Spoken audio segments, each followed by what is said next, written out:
It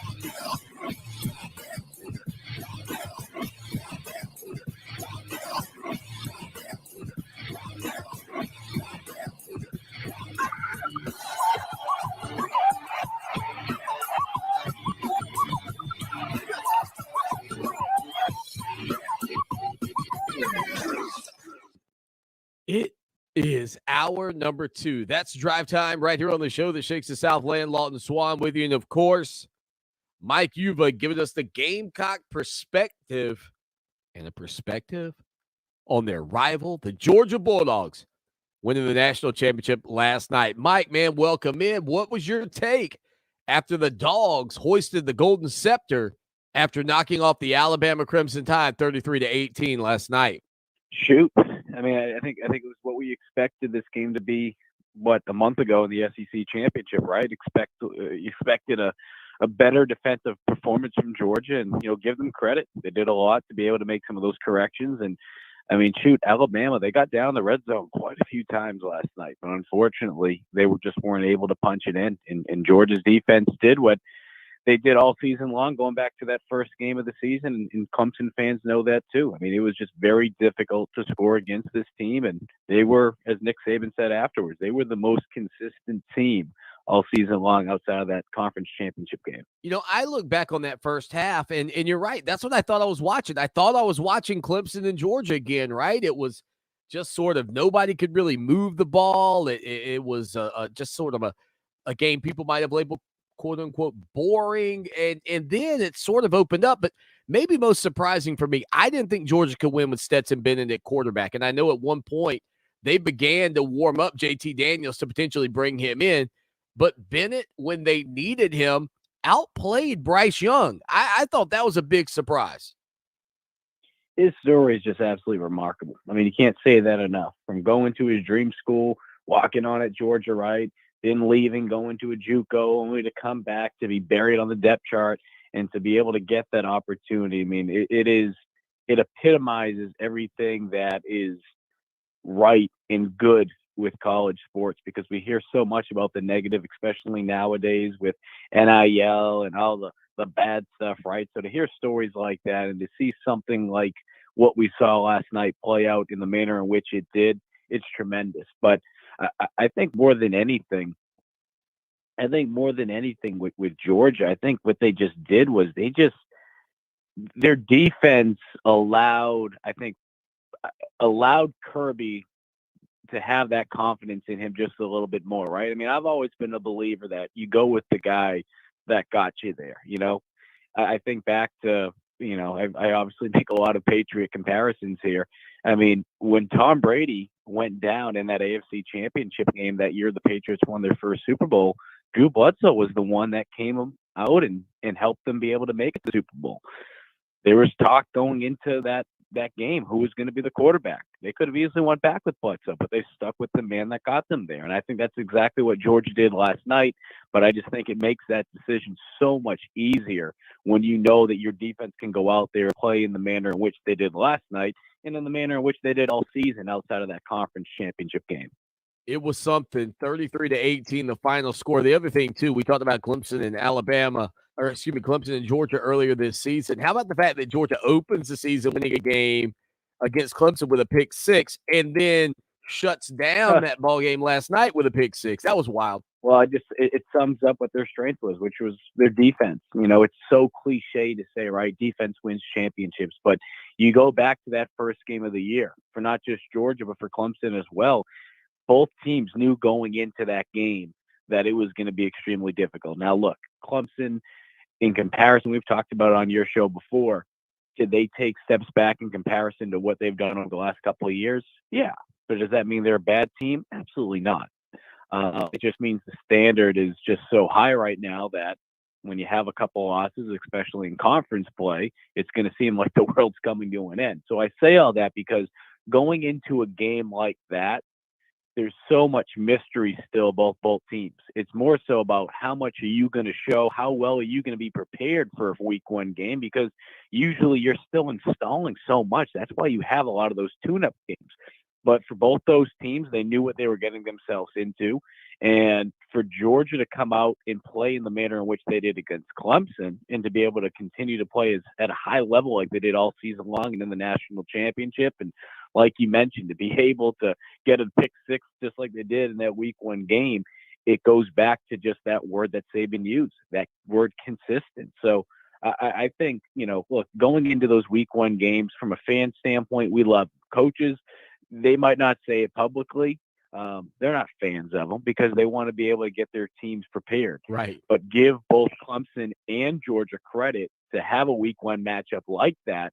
But I say all that because I think more than anything, being able to get that tune-up before going into conference play, it gave Georgia a lot of confidence. I mean, if Georgia goes out week one and they play TikTok Tech, I'm not saying they're not going to be here at the end of the day hoisting the national championship trophy, but I think that confidence that they got from beating a very good Clemson team week one of the season, it gave them that confidence going into conference play and knowing, hey, look, we got our teeth kicked into the conference championship, but we won the East. We beat a good Clemson team. We have one of the best strength of schedules, in the country. We should feel good.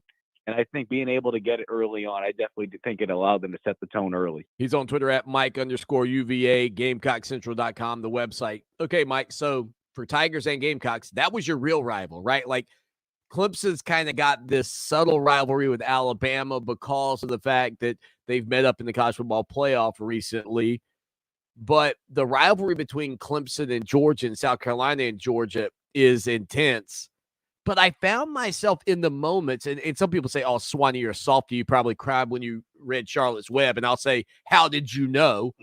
But if I'm looking at it, right, I'm thinking, I was like, dude, I felt kind of good that Georgia won because I didn't want.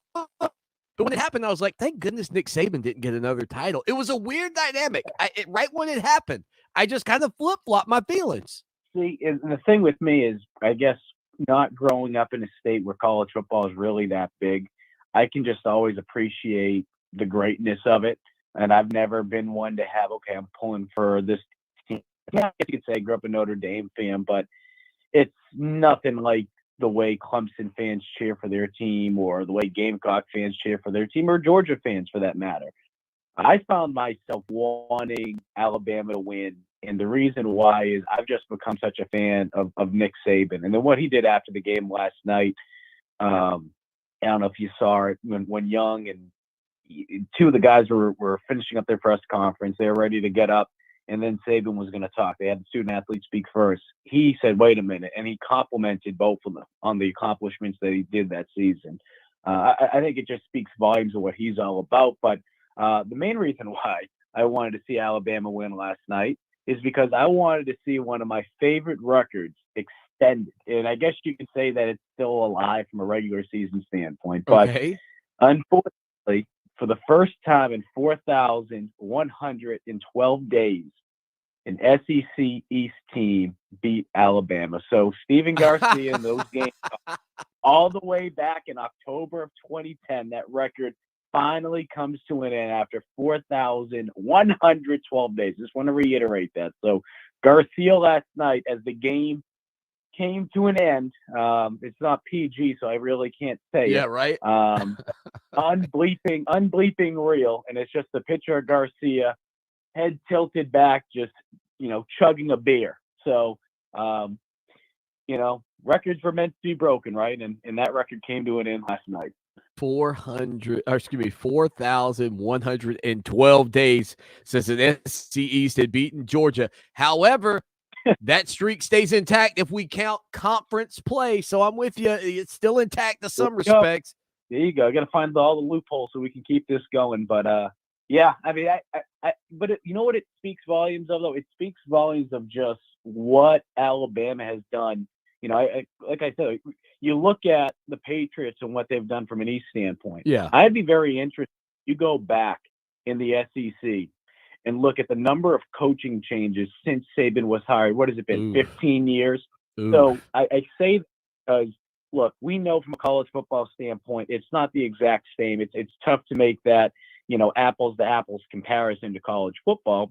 But a lot of times it's okay. This is the standard, and this is what we're trying to keep up to. Now, we know in certain states like South Carolina, there can be an impact on teams outside of the conference. I mean, I've said this for a while, and I truly believe this. I think Will Muschamp's clock was sped up just because of the success that Clemson has been able to have. If Clemson doesn't have the type of success that they've had, is Will Muschamp back for this past season? I think he would be. I do. I mean, it's tough to set an exact record. Okay, what would Clemson's mark have to be? How many times would South Carolina have to beat Clemson? But I think when you have an in-state rival that has been able to do what Clemson has, that's going to speed up your in-state rival, whether it's in conference play or not. Obviously, you look at a team like Ole Miss or Mississippi State, they're not just conference, they're in the same division. But, what Nick Saban has been able to accomplish, I think it definitely puts some strain on some of these athletic directors and coaches throughout the SEC, kind of saying like, all right, look what Alabama's doing. We got to be able to change things. That is the standard. And obviously Clemson has been in the mix for the last couple of years, but at the end of the day, what Alabama has been able to accomplish from a consistency standpoint, it's truly remarkable. Did it bother Gamecock fans that Muschamp got a title last night? Oh, goodness. There were reporters saying, congratulations, Will, because I've said this before. Will Muschamp's a good person. He's a really good person. And I think that's the tough thing, especially when you have people that are so passionate about college football. It's not, you can say about college sports, it's college football. I mean, there's nothing like it. There's nothing like it, especially in the South. So I say all that because there are people saying, hey, happy for Will, his family, Jackson Muschamp, who played football at Hammond High. You had people congratulating them. Reporters.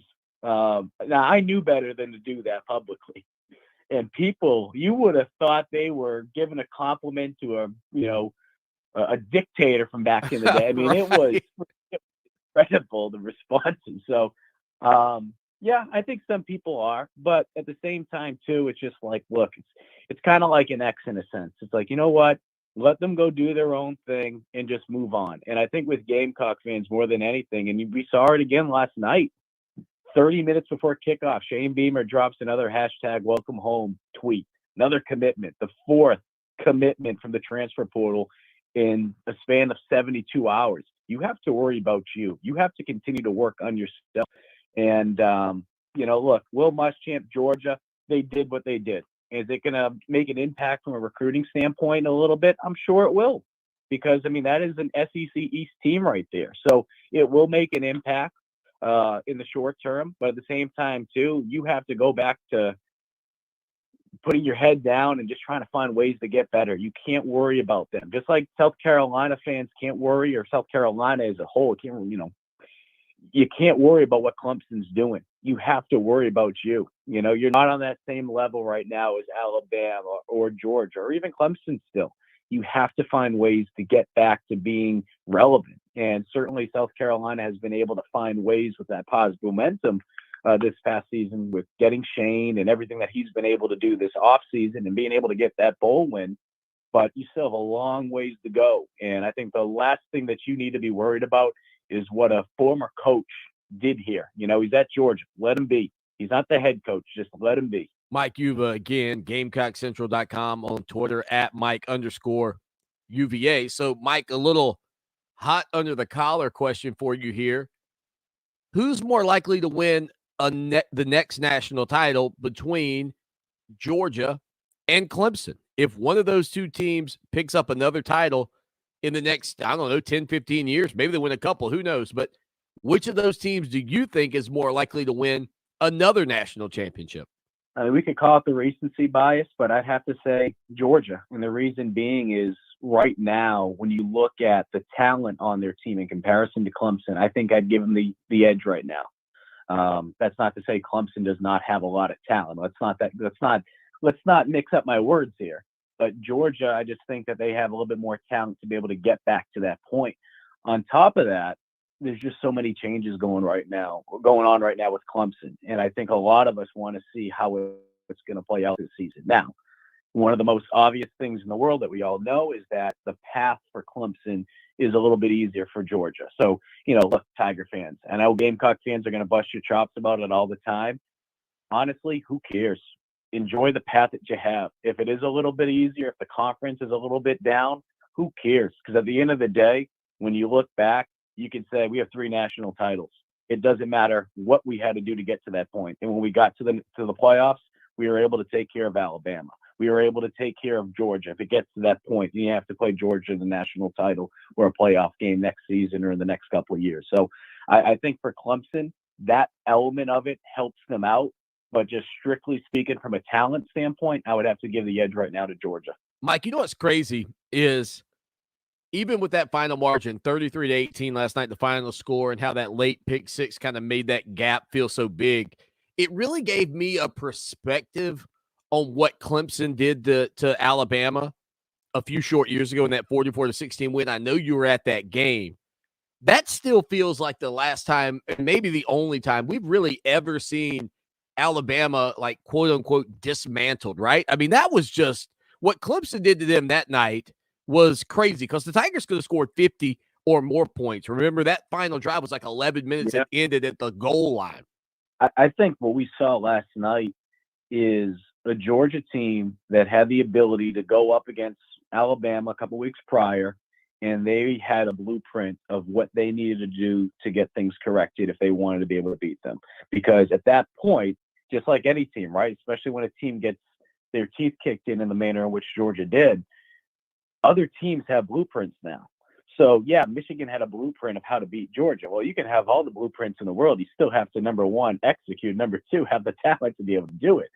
So Georgia, I think being able to have that loss was the best blessing in disguise that they could have ever asked for. If they beat Alabama in that SEC championship game, I don't know if we're sitting here today saying Georgia's the national champs. Good I think point. Alabama comes out when they find a way to be able to beat them. I mean, what we saw from Georgia this season was absolutely incredible.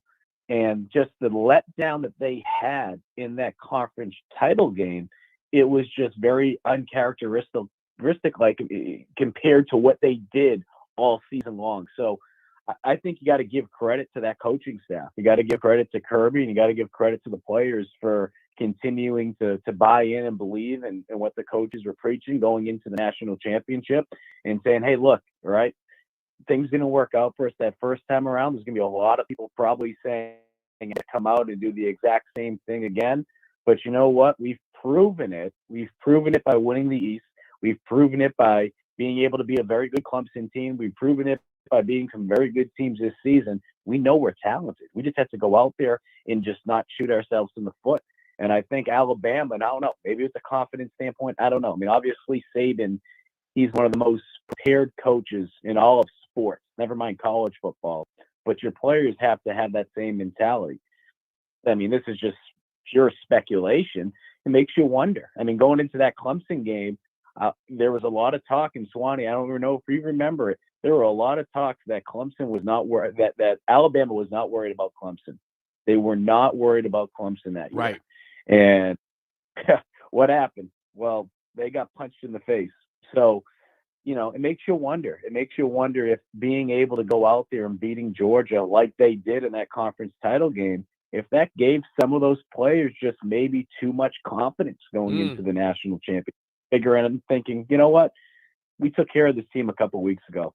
This shouldn't be an issue. And then you start to struggle at the beginning, and it's just like, wait a minute, what's going on here? I mean, they're all humans at the end of the day. I don't care if Belichick, Saban, Don Shula, I don't care who your coach is. I mean, you still have to have players that go out there and have that same mentality as the coach. It's a fantastic point, Mike. I love it. Mike, you was on Twitter at Mike_UVA. Mike, we'll talk to you next week, my man. And I'll say this, one last thing. This is the 1-year anniversary of the UVA. Be sure to check out my social media page on Friday. We're going to celebrate in a big way. So if you like free Bojangles, that's all I'll say right now. So just be sure to check me out on Twitter, and you have a chance to be able to potentially win some free Bojangles on Friday. He is the Biscuit King of the South, Mike Uva. Talk to you soon, my man. Thank you, Swanny. We'll hit a quick break. Stay with us. Now, your chance to win $1,000. Just enter this nationwide keyword on our website. Deposit. That's deposit. Enter it now. Fox Sports Radio 1400 traffic. A wreck on Kuhn at Kugler, also an accident 2-notch at Rivkin. This report is sponsored by DuckDuckGo. Protect your privacy for free with DuckDuckGo. I bought football tickets for my husband's birthday, and now I'm in a football bubble. All I see online are articles and ads about football. I hate feeling manipulated. I downloaded DuckDuckGo and saw a difference right away. Take back your privacy online with DuckDuckGo. Privacy simplified. When a community grows, its hospital should grow too. And that's just what we're doing at Lexington Medical Center. We recently launched the largest hospital expansion project in South Carolina history. Our new 10-story patient tower will help us take better care of patients, including the tiniest infants who need special attention. It will also make room for the growing number of patients who need surgery and intensive care. At Lexington Medical Center, our mission to serve our community never wavers.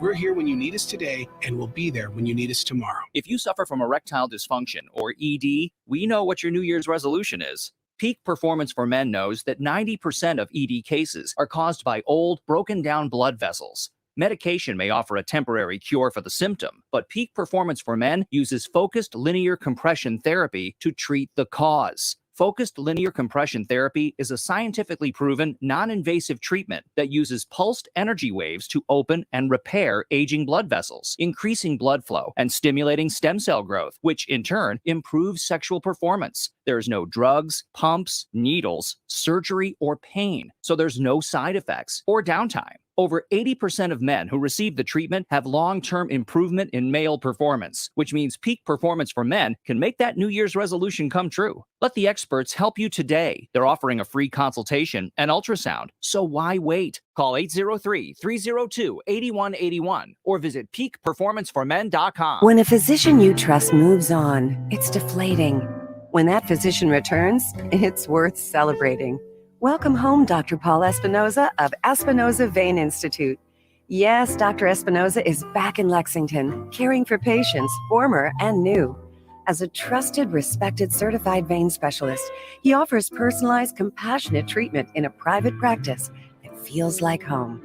Espinoza Vein Institute. Healthy legs, a step away. You don't usually get a stock tip from a 16-year-old, but I'm here to tell you about a different kind of stock.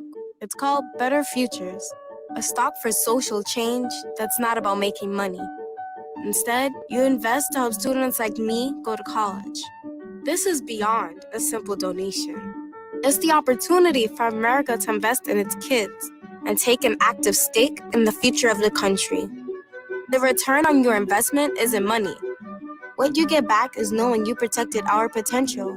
So one day, that potential can grow up to become surgeons and architects, executives and engineers, people who can change the future just by being a part of it. My name is Alicia, and I'm your dividend. Invest in better futures with UNCF. Visit uncf.org/invest. A mind is a terrible thing to waste, but a wonderful thing to invest in. A public service announcement brought to you by UNCF and the Ad Council. You can help the Federation Center of the Blind continue its mission of opening more doors to blind South Carolinians. Please call 803-254-3777 or email nfbsc@sc.rr.com. Do it today. Now, back to Clemson Sports Talk with Lawton Swan on Columbia's home for the 2018 National Championship Tigers, Fox Sports Radio 1400.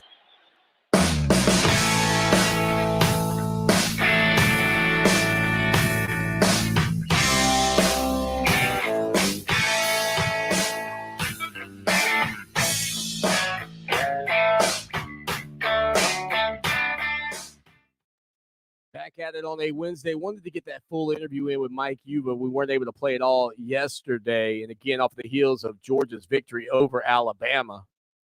Georgia, the Classic City Dogs from Athens, 33. The T-Town, Tuscaloosa, Alabama Crimson Tide, 18. Unbelievable to me that Alabama could not score in the red zone. I talked about that yesterday. It just blows my mind. But in fairness, the Crimson Tide this year really didn't have that big bruising kind of back that you've seen from them in recent years. And so much of their offense has shifted to be more of that, this new era with mobile quarterbacks. And you think about it, Alabama really, I would say, as much success as they've had during the regular season. And this is maybe me being wrong on this, but you tell me. It does feel like Alabama has had great success in the regular season with all of the horsepower that they have on the offensive line, the defensive front, the secondary, the corners, running back. But with playing a more up-tempo and more modern style offense without a quote-unquote game manager at quarterback, it feels like don't win at the same clip when it comes down to the national championship games. I mean, they've now lost 3 college football playoff national championship games and won 3. I mean, look, I know that's 500. Everybody would take 500. I think we all would. I'd love to have more opportunities to win championships. But it does kind of feel like there's not a game manager. I almost wonder if you flip-flop the quarterbacks in this game. If you put the Heisman Trophy winner, Bryce Young, all season at Georgia, and you put a guy like Stetson Bennett at Alabama, do the Crimson Tide win because of how they have to play or how they choose to play? When they had Greg McElroy and other quote-unquote game managers in there. Now, in fairness, I think that the biggest part of the loss for Alabama took place, or sort of the unraveling began, when Jameson Williams tore his knee up and had to be taken out of the game, because minus Minchie and Williams, they were down their top 2 wideouts, and you felt like their explosive over-the-top playmaking ability was limited. Now, it may have already been because Georgia's corners were really good, including former Clemson Tiger Darion Kendrick, who got another national championship. But I don't know if in a scenario where Williams is able to play, I don't know if Bryce Young doesn't find him a couple more times and maybe change the outcome of that ball game. You think about George Pickens and his ability to go deep and over the top. I mean, a lot of talent there at Georgia as well, but they were pretty much full bore in that game. And Alabama lost maybe their most key wide receiver coming into the ball game in the first half. So that's got to be part of it, if you will. Again, we don't get back rocking and rolling with your Clemson Tigers, though, until the fall. And, of course, over the weekend, the Clemson Tiger freshman, the incoming freshman, Cade Klubnik, and others rolled into campus. And the excitement, I talked with William Qualkenbush about this, I think the excitement around Cade Klubnik is probably as great as we've seen since Trevor Lawrence came on the campus. And I know that's not a long time ago, but I think because of the play of DJ Uiagalelei this past year, much like the play of Kelly Bryant in 2017, the arrival of the new kid on the block is enhanced significantly. Like when you got DJ to come in and you knew that Trevor Lawrence was going to be there, yes, it was an exciting arrival because you felt like you were going to get the next guy, but you knew he wasn't going to supplant or take over the role as the starter. You just knew it. So there was going to be a year of development, and you're going to have to learn about him a little bit and all of that. Well, when Trevor rolled in after Kelly Bryant led Clemson, ironically, the number 1 seed in the college football playoff, a 24-6 loss to Alabama in the Sugar Bowl. In the semifinal, couldn't get to the championship game. When Trevor Lawrence came on campus, you knew he's a 5-star, number 1 rated player in the country. Kelly Bryant was not that. And to hold that off for an entire year was going to be incredibly difficult. If you put their high school expectations and resumes side by side, you might not think that Cade Klubnik would run down a junior version of DJ Uiagalelei, except for the fact that you and I both know what we saw all season from DJ was filled with subpar standards, subpar performances.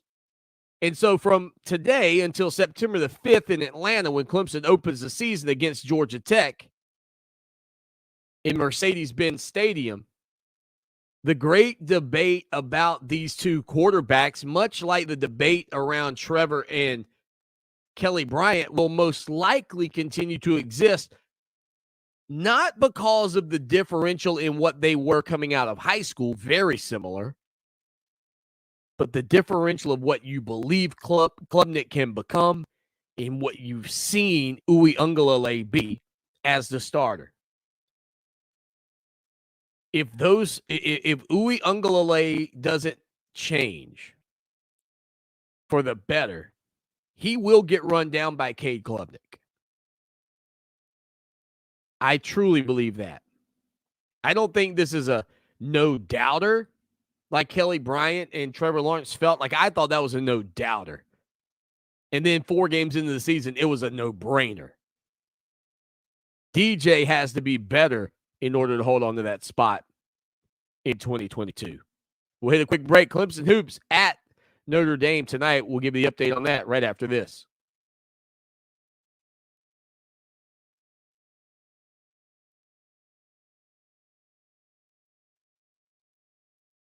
By popular demand, Great Southern Homes now lists their coming soon communities online. Whether you're looking for a new home in your hometown, moving to a new town, or just want your pick of choice lots, this is the place to start. Great Southern Homes invites you to put the wow in your new home with options and upgrades. Live green, live smart in your new green smart home. Show your style and personalize your new home with options and upgrades from Great Southern Homes. Find your dream home today, GreatSouthernHomes.com. Let me tell you who I trust to protect my home and my family. Modern Exterminating. Hey, it's Lawton Swan, and when you need top quality service from a team that knows what bugs you, call Modern Exterminating, 765-2315. They're locally owned and offer a full complement of pest elimination services, including complete pest control, termite plans, moisture control, and more. Check out Modern Exterminating online at pestfreesc.com or give them a call today, 765-2315. Modern Exterminating. They know what bugs you.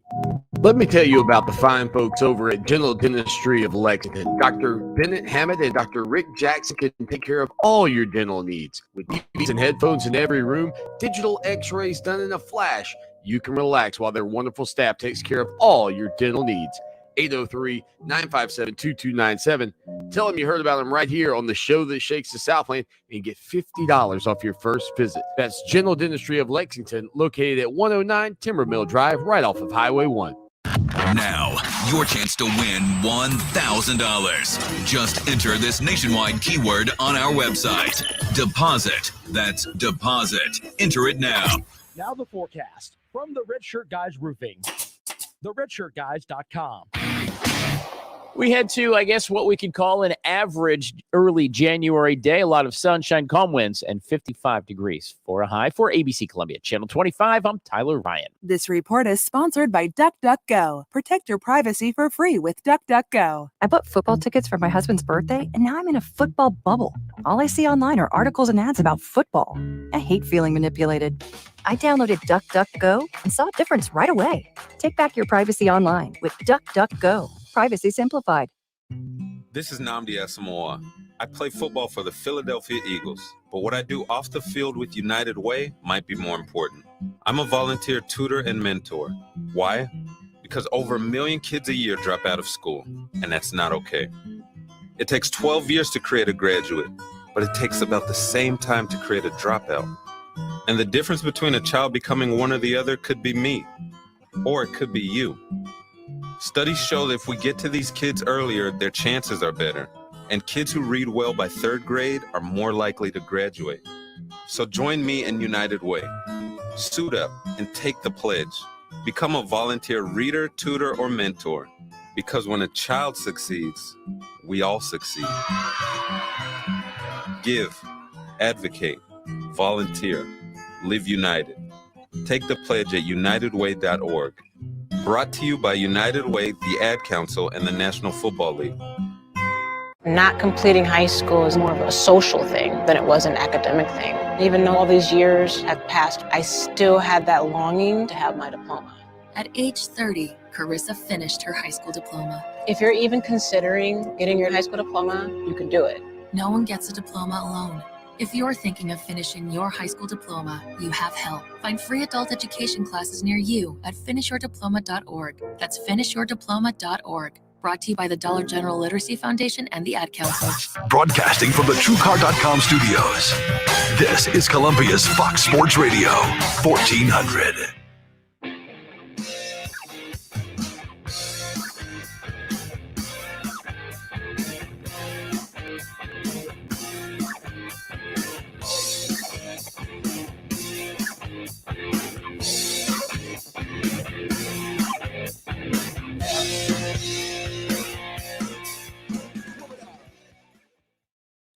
The show that shakes the Southland Clemson, Sports Talk, Lawton Swan with you. Thank you for being a part of the program. So I get it. Like, you're Clemson fans, most of you, the majority of you, heck, even the Gamecocks peeking over the fence, you're not huge basketball fans. Although I will say the Gamecocks embrace a winner in a hurry because they fill up the CLA to go see the women's basketball team play.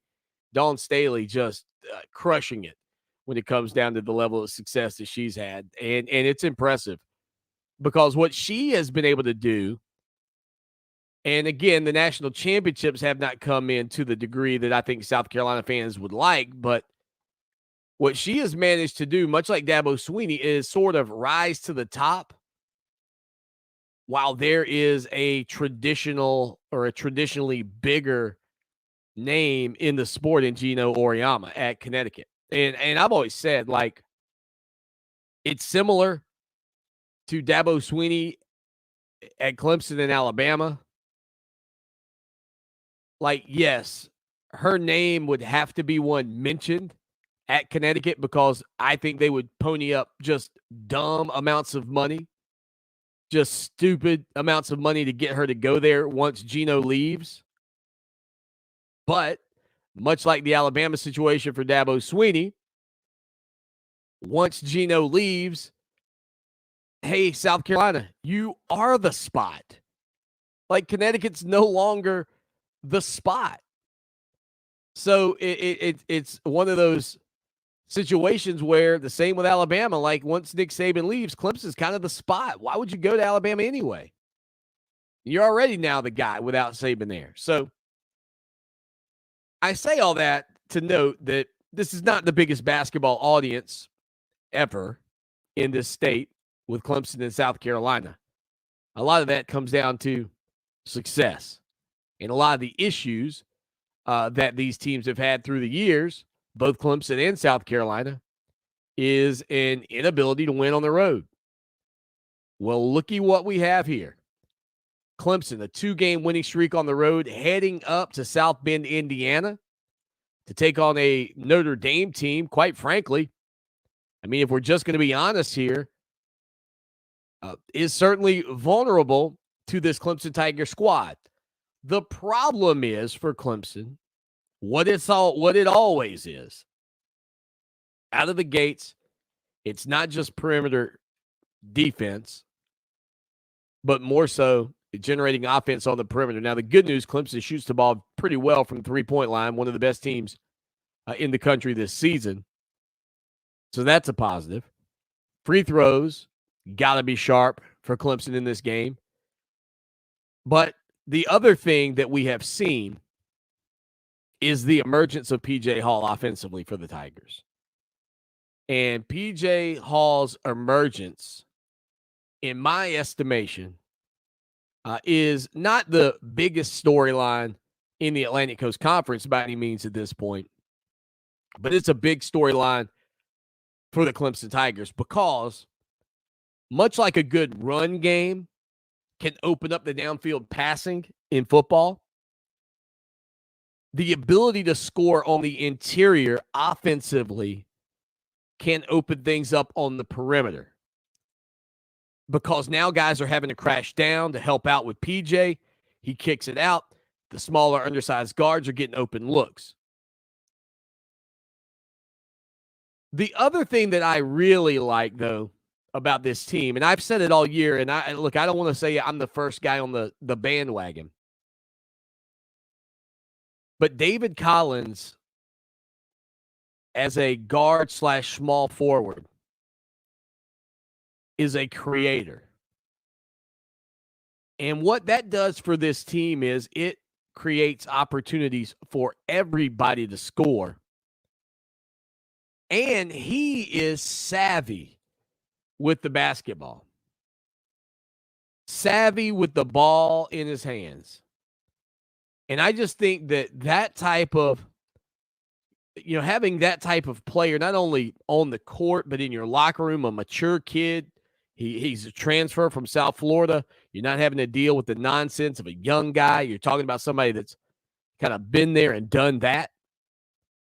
I mean, to me, that's a huge asset for Clemson at this point in the Atlantic Coast Conference schedule. And really, the fact that this team had some early season losses that were disappointing. And I think I honestly think that's a safe thing to say about Clemson's early season losses that they had. It was disappointing because I think you were seeing some of the things they had done offensively and really felt like, okay, well,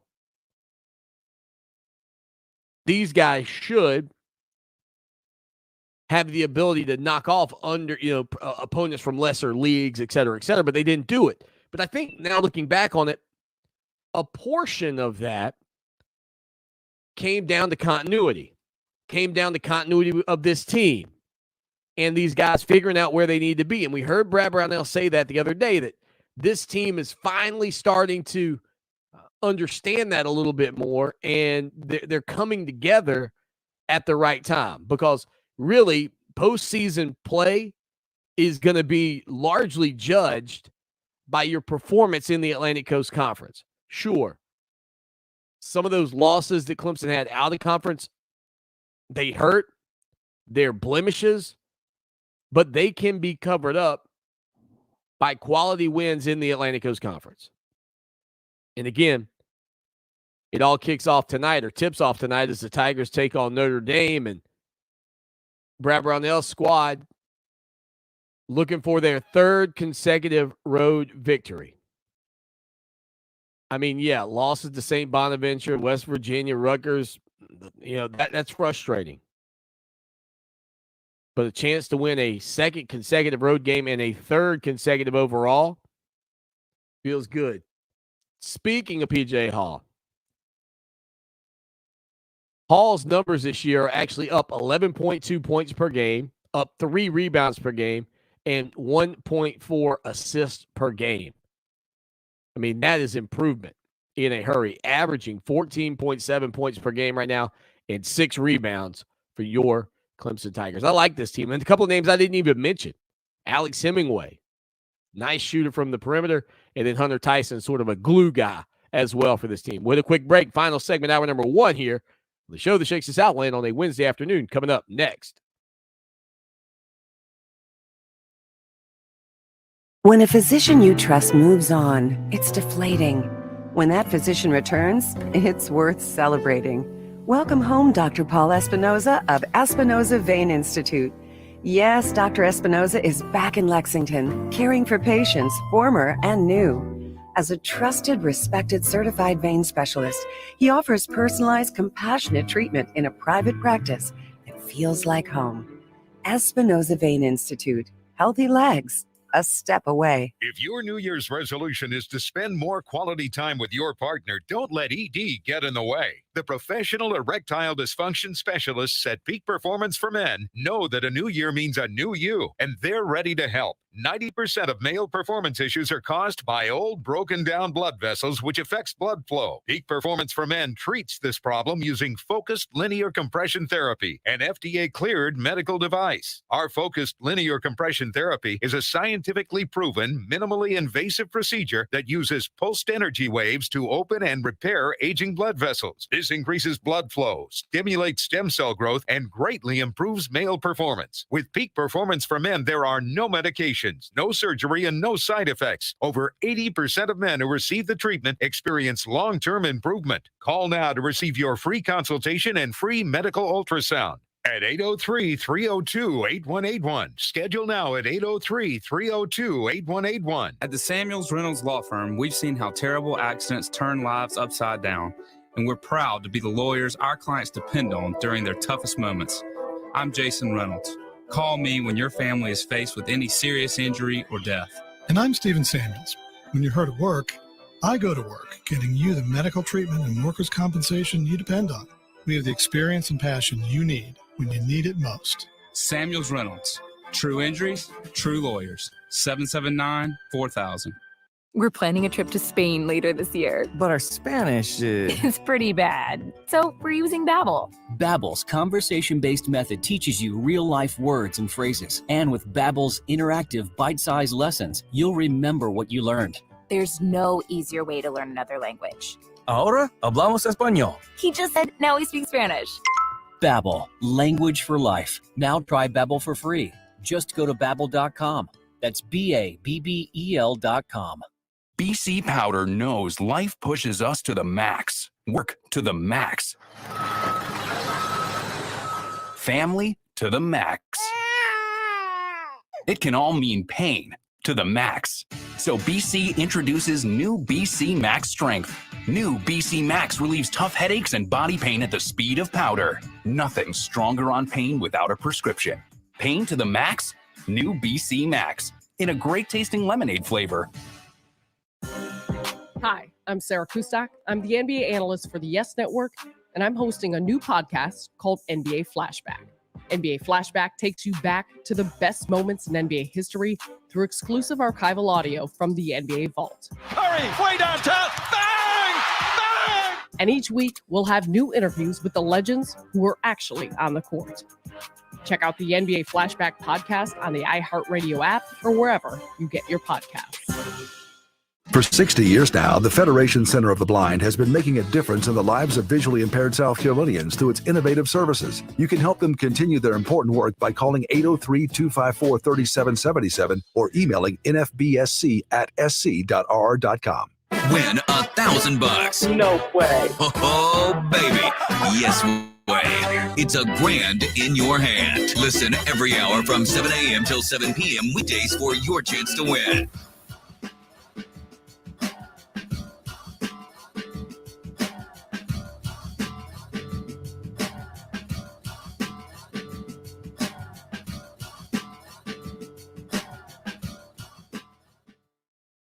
Final segment in hour number one. Coming up in hour number two, we're going to talk about my thoughts on not just the college football playoff and the winners of that, the Georgia Bulldogs, but maybe more importantly, the losers and what we learned a little bit about Alabama and Nick Saban and the connections between Saban and Clemson and Dabo Swinney and the great coaches in all of college football. So, again, you want to stick around for that.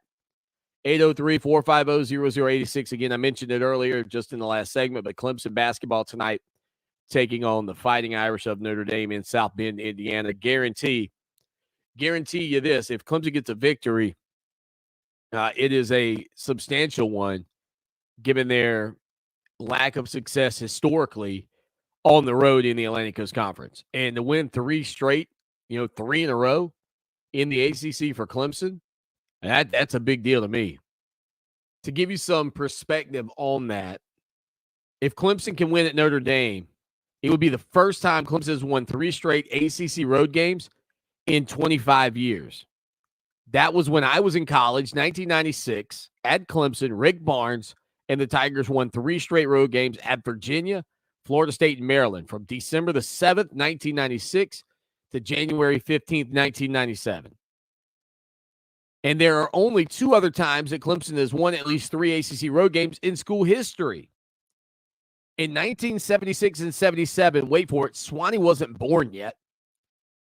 Tree Rollins' senior year, the Tigers won 3 in a row on the road at Duke, Virginia, and Wake Forest between January 12th and February 8th.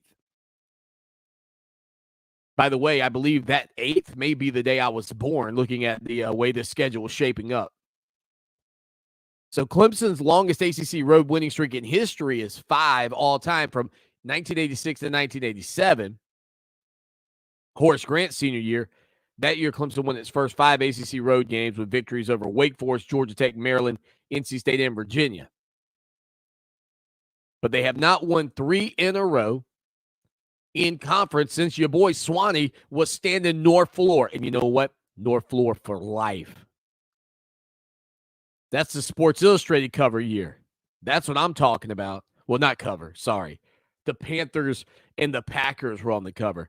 But that's the inside full throttle Lawton Swan in Sports Illustrated. Indeed, it was. So, yeah, I mean, this is a big, as I mentioned earlier, it's a big moment. Big moment. But 3 in a row on the road has not happened in 25 years for the Clemson Tigers. Just let that marinate. Let that marinate. 803-450-0086. And again, it's Clemson and Notre Dame on a, quote, regional sports network. When are we going? Can I just have a moment? How come you can tell me definitively that it's going to be on Sirius XM channel 385 or 975 for the Clemson broadcast? How can you tell me definitively it's going to be on 105.5 The Roar in the upstate? How can you tell me definitively this watch link that's going to take me over to ESPN where it's going to tell me I'm blacked out? But then you can't tell me definitively what channel it's going to be on. The contest will be televised on RSN with Eben Lepper Lepler, or whatever his name is, and Mike Jaminski, the G-Man, calling the action. Dude, help me out a little bit, please. Say Bally Sports, this regional sports network. And this is when I really miss JP, Jefferson Pilot. Because back in the day, a lot of these games would have been carried by Jefferson Pilot on like a local affiliate. And now, honestly, with over-the-air antennas and the ability to like push these games off on like the 10-2 or the 25-2, it would be so much nicer to be able to catch these games. But I know I'm going to end up having to listen to the call because I'm a YouTube TV guy. And for whatever reason, being a YouTube TV guy, I can't get my grubby little hands on the RSN, let alone knowing which one that is. I guess it's Sports South. Who knows? Didn't say that. Again, 7:04, the tip-off. Clemson and Notre Dame. The Tigers are 2-2 in the league. Notre Dame 3-1. The Tigers, though, looking for their 3rd consecutive road win. Has not happened since yours humbly was in his 2nd year at Clemson. I'm guessing that year I was in like F327, maybe F309. I really can't remember the numbers. I was on the 3rd floor at Johnstone. I know that. And boy, that brings up some wounds when I think about Johnstone. Not for the bad time that happened there. It was awesome. I spent 3 years in Johnstone, F section. But when they tore it down to build the new core campus or whatever they call it, I'm not like a super sentimental guy by any means, but my dad went to Wofford and graduated in 1955, Dad? 53, 55? He'll get me. He'll get me probably. Watch me be right in the middle. But I think it was 55.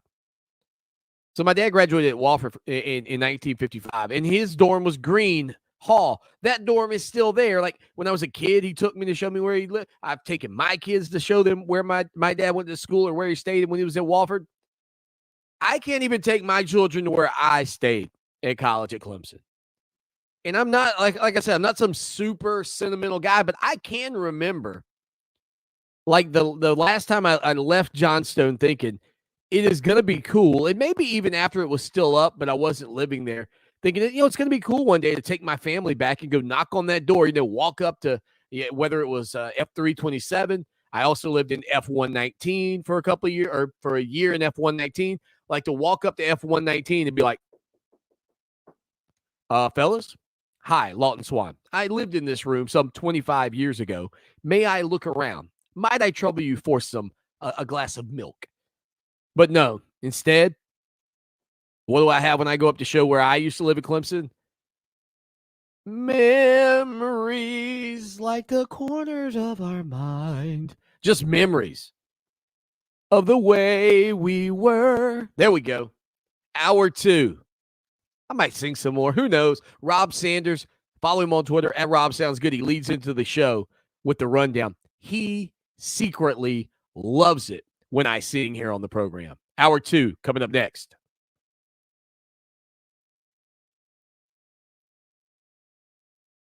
Clemson Sports Talk with Lawton Swan on Columbia's home for sports. Fox Sports Radio 1400. Fox Sports Radio 1400 traffic. A wreck on Kuhn at Kugler, also an accident 2-notch at Rivkin. This report is sponsored by DuckDuckGo. Protect your privacy for free with DuckDuckGo. I bought football tickets for my husband's birthday, and now I'm in a football bubble. All I see online are articles and ads about football. I hate feeling manipulated. I downloaded DuckDuckGo and saw a difference right away. Take back your privacy online with DuckDuckGo. Privacy simplified. For 28 years, the professional staff of the Hobbs Group and Hobbs Group Advisors has been dedicated to helping others achieve their financial goals by delivering quality, objective financial and accounting solutions to a diverse client base of individuals and businesses all over South Carolina. We offer tax and audit services, bookkeeping, payroll, litigation support, employee benefits, personal financial planning, investment management, and insurance services. Please call us at 803-799-0555 or visit our website, hobbscpa.com, to learn more about our people and services. Way back when, Columbia was a vast dining desert, a wasteland for fast, fresh, authentic Southwestern food. Weren't nothing bundled up nice and warm in a tortilla. Columbia needed Diablos. Southwestern the way you want it, the real deal, with no shortcuts in quality and served up as fast and fresh as you want it. Diablo Southwest Grill, Sunset Boulevard in Lexington. DiabloSouthwestGrill.com. Hi, I'm Alicia Kaufman-Quinton. My daddy, Billy Kaufman, opened Kaufman's Meat Plant at our present location in 1955. My family still works hard every day to ensure fresh quality cuts of beef, pork, and poultry. How about a tasty T-bone, ribeye, or New York strip steak? But to order at Kaufman's Meeting Place. Just look for the signs near the intersection of US 1 and I-20 in Lexington. Call us at 356-0076 to place your order. Kaufman's Meeting Place, when you want the very best your money can buy. Who said that? Me, down here. What are you, a yellow booger? I'm a banana slug, Steven. Well, what are you doing in my room? I'm your sense of adventure. Don't you remember me? Don't you know that we miss you? Miss me? Who misses me? You know, all your friends in the forest. The trees, the pond, that little fort that you made out of branches. We all miss you. Mom took me to the forest last year. I'm a slug, Steven. It took me a long time to get here. Oh, I guess that makes sense. The forest is not that far away. Have an adventure today. I'm sure your mom would take you. You're right. I should get out. I want to have fun. Play in puddles, catch frogs, and climb trees. Hey, Mom! Yeah, hon? Stephen, what is that in your hand? It's my sense of adventure, Mom. It's telling me we need to get out of the house and have some fun in nature today. Come to the forest where the more adventurous you lives. Check out discovertheforest.org for cool places nearby. Brought to you by the U.S. Forest Service and the Ad Council. Every year, Steve Faircal climbs the stairs at the John Hancock Center in Chicago, 94 floors to the top. It's called the Hustle Up the Hancock. It's hard to believe when you watch Steve today that a few years ago, his lungs were failing and he was fighting to survive. For 8 hours a day, someone was pounding on my chest to try and keep my lungs clear. I honestly don't think I had more than a couple weeks to live. That's when Steve received the gift of life, a double lung transplant made possible by an organ donor. After I got my new lungs, I started doing things that I had never been able to do. I never knew that breathing could feel this good. Steve climbs to honor his donor and to raise awareness for organ, eye, and tissue donation. Wouldn't you like that when you left this beautiful planet, that you could save a few lives on your way out. It's an incredible gift. Imagine what you could make possible by leaving behind the gift of life. Learn more and sign up as an organ, eye, and tissue donor. Go to organdonor.gov. A message from the U.S. Department of Health and Human Services, Health Resources and Services Administration. WCOS Columbia, Fox Sports Radio 1400, an iHeart radio station available everywhere on our free iHeart Radio app. Number one for music, radio, and podcasts, all in one. It's time for Clemson Sports Talk with Lawton Swan. Just call me Swanny.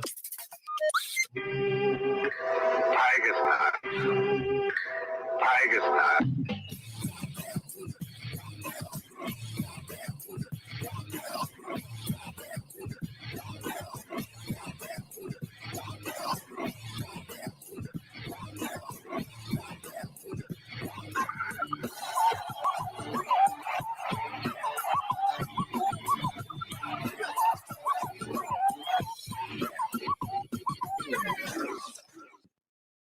It is hour number 2. That's drive time right here on the show that shakes the Southland. Clemson Sports Talk. Lawton Swan with you here on a Wednesday afternoon as you make your way around the great state of South Carolina and beyond, listening to us on incredible radio stations like Fox Sports Radio 1400 the Midlands, around the world on the iHeartRadio app, and live on Facebook, Twitter, and YouTube. Ugh. This feels like the day after Christmas, maybe even just a couple of days after Christmas, where you know you got about 365 till you get back after it. The pain of the college football campaign coming to an end. And I don't care at this point that Georgia won the national title. I really don't. Like, I know that that's a huge impact for that program over at Athens. Certainly, it is one of the great accomplishments for that university, given the fact that their last national title and only true national title took place in 1980. It was a long 42-year drought for the Dogs, but they hoist the golden scepter. They are the champions in the world of college football. Didn't care to really tune in, about 22 million of you. Low ratings for the rematch of the SEC championship game. And again, for me, it all goes back to, I think the playoff needs to be expanded. And I know that people out there will say, well, that may have still delivered the same results. And it may very well have. But you would have had a scenario where Alabama was taking on Ole Miss in the opening round. Cincinnati and Notre Dame in a rematch of that game earlier in the season in the 5-4 game. The winner of those two games, Alabama and Ole Miss, Notre Dame, Cincinnati, would have faced off. I get it. Alabama is the cream of the crop, but this did not seem like one of Nick Saban's best teams ever, although I thought they were going to beat Georgia handily on Monday night. But looking back on it, would a Alabama-Notre Dame game have been a better semifinal? Probably than Alabama-Cincinnati, honestly. And I know all the Cincinnati Bearcat fans will say, but yeah, Swanee, we beat them. Yeah, big deal. Big deal. It's Jimmy's and Joe's. You beat them in one opportunity. You beat them once. I think Notre Dame wins a 3-game series. They win a 5-game series. They win a 7-game series against Cincinnati. Notre Dame was better than Cincinnati, even though they lost. That happens. Better teams get beat.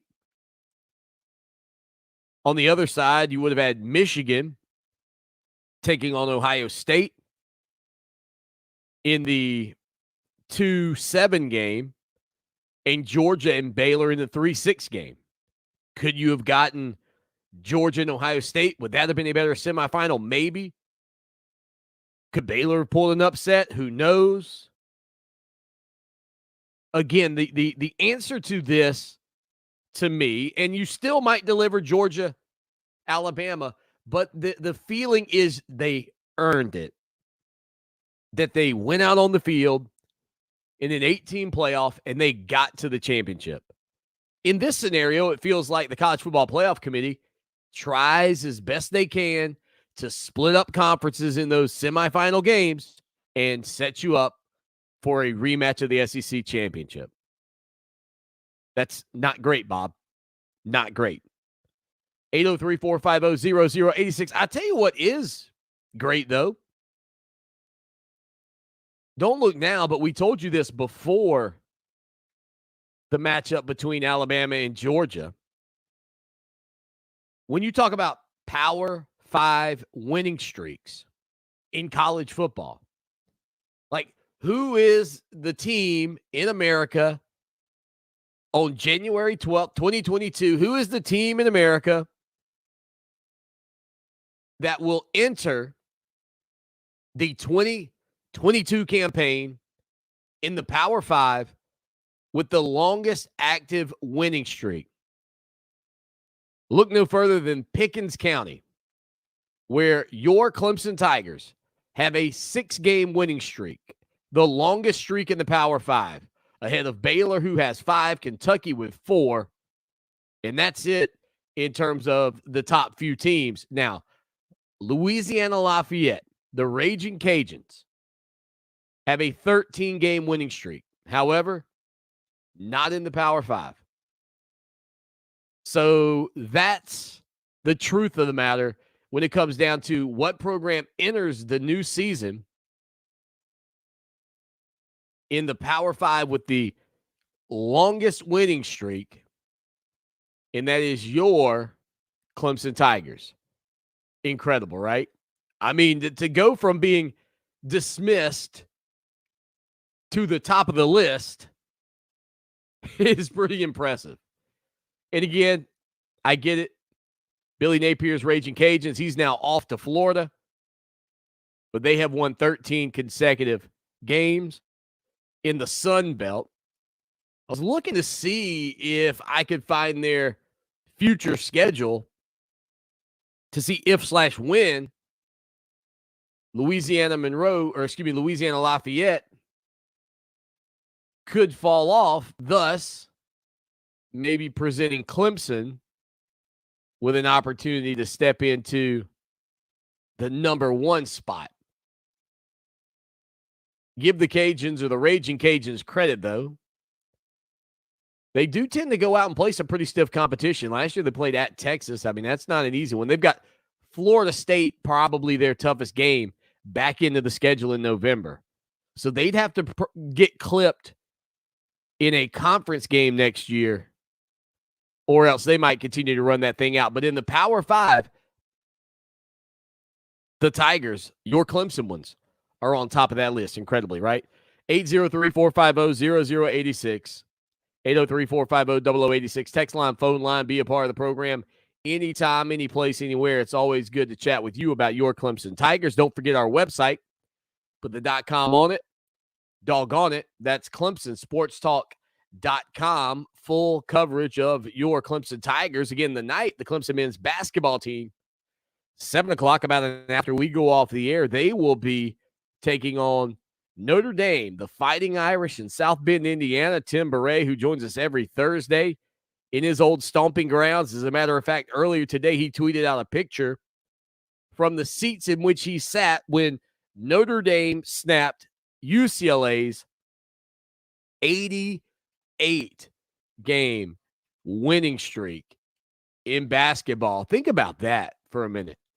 An 88-game winning streak. Like, we sit here today talking about Clemson and the job that they've done to manage to have the longest winning streak currently in Power 5 football at just 6. At just 6. But Notre Dame, 50 years ago, 51 years, I guess now, halted UCLA's 71-70, and Tim Beret was there. Incredible moment, nearly 50 years ago, that streak was broken. 803-450-0086, 803-450-0086. You know, you go back, and one of the records that I really or not records, but one of the books that I really appreciate reading and can reread over and over is any of my John Wooden books. And, when we've talked in the past about Nick Saban, when we've talked in the past about Dabo Swinney and great coaches, so much of that comes down to other relationships, but there's also the element of focusing on yourself and what you can do to make each play count and not focus on the opponent so much. And that takes a lot of the pressure, I think, and the stress of the situation off of you. And great coaches have that innate ability. From Dabo Swinney to Nick Saban to John Wooden to Mike Krzyzewski. I mean, on and on and on. Those coaches not only have the ability to connect to their players, but to also get the most out of them every single time they go out on the court or the gridiron to play. And I just value those Wooden books so much. And it's funny because I don't think that Dabo Swinney really has what you would call like not a self-help book, but one of those books that kind of tells his story. There is one called Dabo's World, The Life and Career of Dabo Swinney. There's one called Top of the Hill and Dabo's Dynasty. But I just don't know that there's truly a book that digs into and under Dabo Swinney's life. I did not read Dabo's World. I would not mind it, honestly, given the fact that the title or the cover says The Life and Career of Coach Swinney and the Rise of Clemson Football. So maybe that's kind of fits that billing. I mean, I've read Saban's book. I've read Spurrier's book. There are some really good, I can't even remember all the other ones that I've read, honestly, off the cuff. But, so much of those things are not only relationships, as I said, but also about how these men drive their players towards excellence. And that, I think, is something that's just an incredibly powerful tool or weapon that the best programs in sports have. Now, with relationships, I know it was mentioned yesterday on the program, Mike Yuva talked about Nick Saban and the fact that when the press conference ended for Bryce Young and Will Anderson, Nick Saban, these guys were getting up, and Nick Saban said, no, y'all sit down. I've got something to say. And to me, it was a powerful moment that signified the connection that I think so many Clemson Tiger fans see with Dabo Swinney pouring out of a guy in Nick Saban, who so many people want to believe is cold and callous.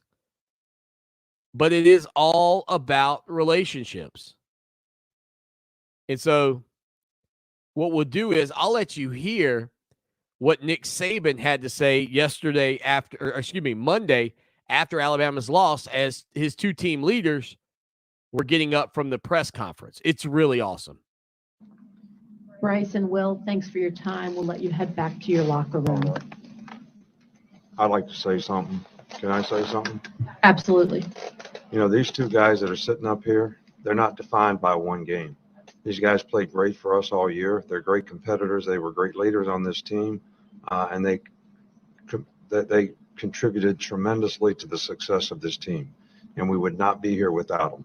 All right, and both of them take responsibility for the loss, but both of them contributed in a lot of ways in a positive way to giving us a chance to win and a chance to be here to have an opportunity to win. So I just want to thank them for that and let everybody know how proud I am of these two guys. Thank you, Coach. Thank you very much. How awesome was that moment? And again, if you are a Clemson Tiger fan, it's things like that Dabo Swinney does that can occasionally, from people, get called as, being a little over the top or whatever. But the reality is your relationship will help you win championships. And Nick Saban has won at the highest level with this facade around him of how mean he must be. But that 50-second clip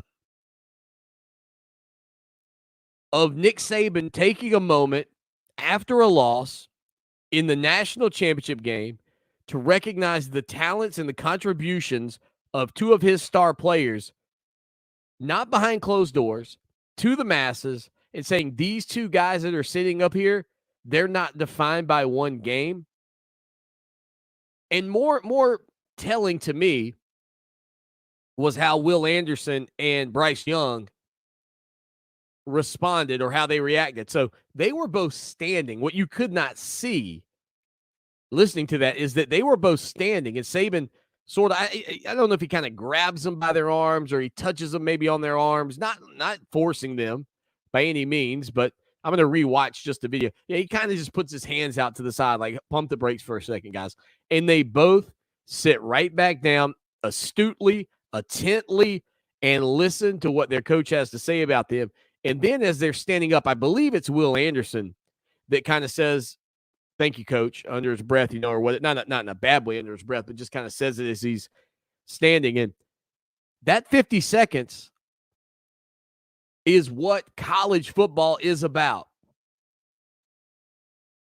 That 50 seconds is why it makes me proud, and one of the reasons that I am willing to put myself out in front of the Dabo Swinney train on the importance of educating these student athletes. The whole person, not just the gridiron side of who these individuals are. 803-450-0086, text line, phone line. Be a part of the program. Again, the Clemson Tigers, probably going to be one of the top 15 teams in the country next year. Lots of staff turnover, especially with the two coordinators, Tony Elliott and Brent Venables leaving. Elliott going to Virginia to be the head coach. Venables going to Oklahoma. And these changes are unique. But somebody said to me the other day, and I get text messages about this all the time as well, people trust Dabo Swinney. The fans, the players, the people on the inside trust his judgment. And you really have no reason not to, quite frankly. And so as we move towards I can't call it uncomfortable, it's unfamiliar offseason where you weren't in the playoffs. People are sort of doubting you heading into next year. With all of the changes and all of the things that have taken place around Clemson, I think there's a little bit of a level of excitement. I think there's some excitement in having these changes take place because you can get a little comfortable, especially when everything is rosy. You can get a little comfortable on the recruiting trail. You can get a little comfortable on game prep. I mean, when you think that, and I'm not saying to you that Clemson just believes that they're going to waltz in and beat everybody pillar to post because that's who they are, but it can creep in. Excellence can be driven out. But hunger tends to put that right back in.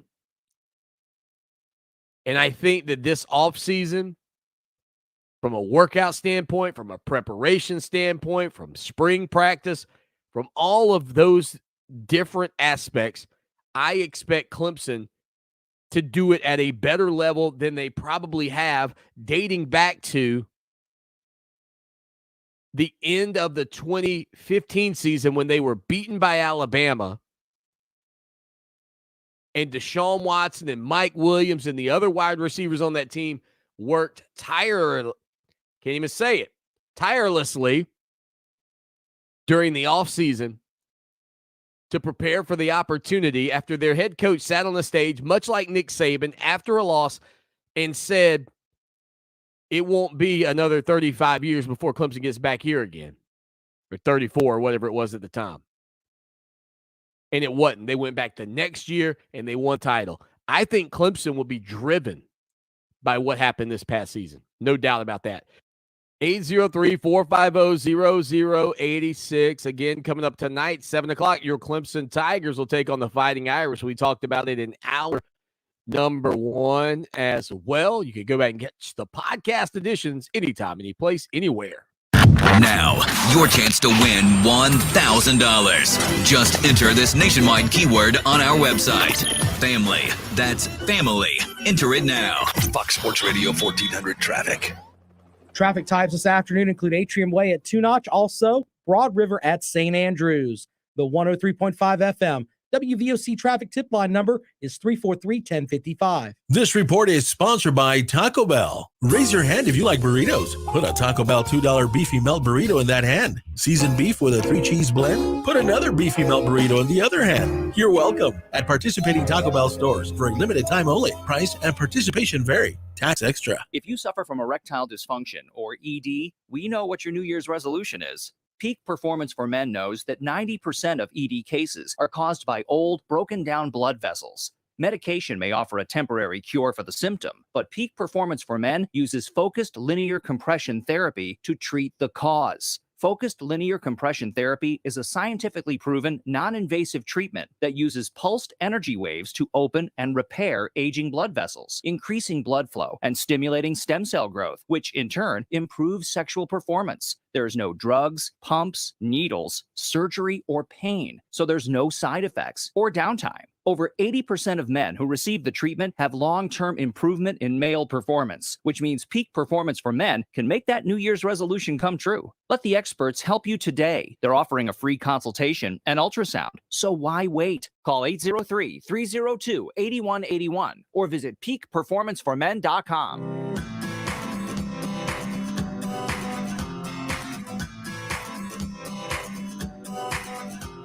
People been saying to your friend, get a different face, and posting on their feed, they're super ugly. The things they say to them online are cruel and they're not true. So tell your friend, I'll stand up for you. Don't worry, I know what to do. Oh, tell the world I see with an emoji. To stop the bullies. Know someone who's being bullied online? Send the witness emoji. It looks like an eye in a speech bubble, and it's in the symbol section near the clocks in your phone. You'll let the world know it isn't cool, and you'll let your friend know you care. Learn more about the witness emoji at eyewitnessbullying.org. Brought to you by the Ad Council. The Red Cross responds to nearly 66,000 disasters every year, most of them house fires. Red Cross President and CEO Gail McGovern says you need to develop an evacuation plan and practice it, especially with your children. It takes just 2 minutes for a home to be engulfed in flames. Practice those drills. We all think our kids know what to do. They don't. We need to teach them. We have started a large campaign where we're going into vulnerable communities and helping install smoke alarms. Already 92 lives were saved, and 4 of those lives were saved by a 5-year-old girl who remembered what we taught them during these fire drills, and she got her family out. We also have a slew of free apps that people can download onto their smartphones. It's what to do in every kind of disaster you can imagine, how to prepare and how to recover. To help support all the Red Cross does and to make a financial donation, go to redcross.org. That's redcross.org. Families affected by disasters urgently need support. Help the American Red Cross provide meals and shelter to those affected by disasters, big and small. Donate to Red Cross Disaster Relief. Go to redcross.org or call 1-800-RED-CROSS. Looking for South Carolina's favorite country? You'll find it at 97.5 WCOS.